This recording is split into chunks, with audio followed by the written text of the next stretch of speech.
सबको जय मसीह की। मेरा नाम खुशबू है और मैं अजीत नगर से आई हूँ।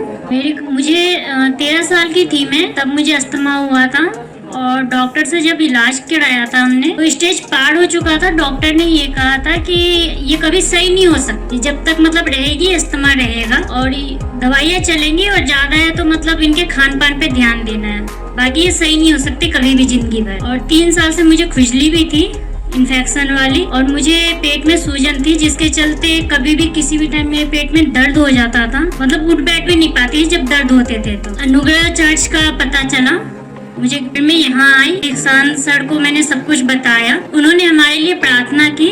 प्लस मेरे बेटे को भी दिक्कत थी, वो 3-4 साल का था तब से वो भी दवाइयाँ खाता था। उसके पेट में दर्द रहता था, सीने में दर्द रहता था, पैर हाथ में दर्द रहता था, ऐंठन रहती थी।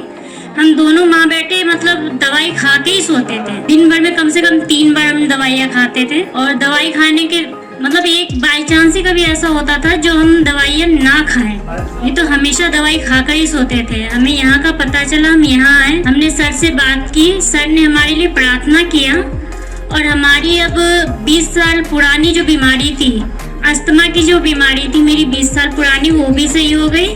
3 साल से मुझे जो खुजली थी, सूजन थी, वो भी सही हो गया और मेरा बेटा भी एकदम सही है।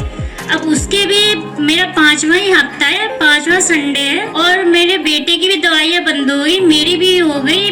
जो मैं रोज डॉक्टर के यहाँ चक्कर लगाती थी वो अब मुझे नहीं लगानी पड़ती। तो मैं परमेश्वर यीशु मसीह का बहुत बहुत धन्यवाद देती हूँ। और मेरे हस्बैंड को भी दौरे की बीमारी थी, जो मैं आए दिन उनको हॉस्पिटल लेके जा रही थी, क्योंकि बीच में भी बहुत ज्यादा तबीयत खराब थी, मतलब महीने में 2-3 चक्कर लगा रही थी। वो भी अब सही है, आराम है। परमेश्वर यीशु मसीह का बहुत बहुत धन्यवाद देती हूँ कि उन्होंने मुझे अपने शरण में लिया। दीक्षांत नरोला जी का भी धन्यवाद देती हूँ। सबको जय मसीह की।